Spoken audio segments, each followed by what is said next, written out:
Hello friends, welcome back to my channel. I want to welcome our new subscribers. Welcome to the family. And to all our subscribers, thanks for your continued support. Please don't forget to subscribe, share the video.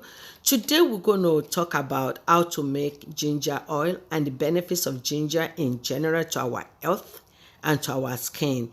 Ginger reduces inflammations, it reduces muscles and joint pain, also aids in digestion. You can even Google to see more about benefits of ginger. If you're in a supervised medication, please let your doctor know before you start on anything. But this I do every day. I eat ginger. It's helped me not to take a painkiller every time anymore. So for the ginger oil, it's anti-aging, it treats blemishes and acne. You can use it for skin toning. It reduces hair loss. It stimulates hair growth, and it fights dandruff.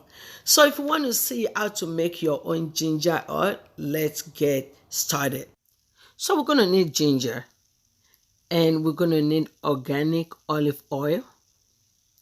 We're going to need grated to grated ginger, and we're going to need container to store the ginger afterwards.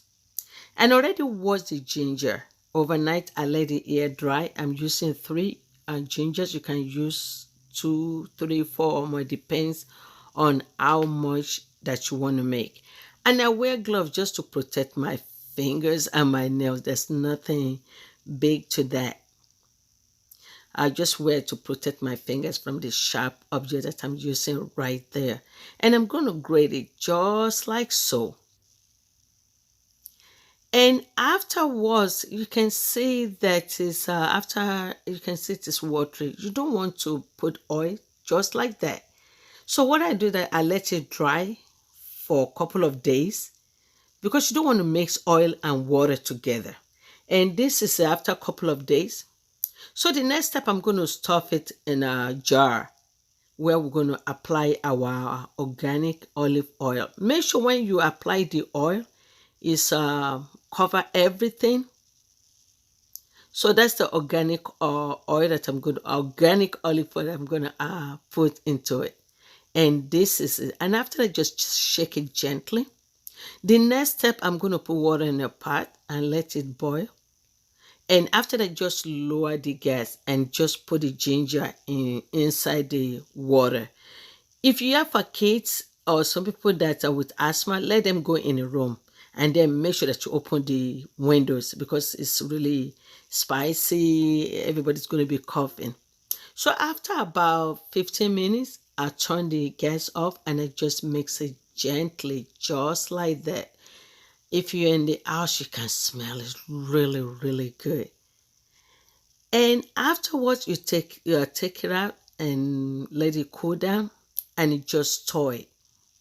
After about 2 weeks, it's ready to strain. I'm going to use the cheesecloth and the strainer to strain the oil out. Just like so. You can see it's really, really, and it smells so good. I read on the internet that when you rub ginger oil, it's going straight into your bloodstream. So it's really good, not just for our health, it's good for our skin, it's good for beauty. And I'm going to apply vitamin E oil because we're going to use it I'm using it for my skin and for my hair. And then afterward, just mix it together. And this is our ginger oil, right? So I put a little bit in a small a jar, just like that, to put it in the bathroom. And you store the rest in a cool, dry place because you don't want the water to mix with your oil. You don't want it to get muddy. So that's the benefit. Store in a cool, dry place. And this lasts a longer time too. So thanks for watching. Love you guys.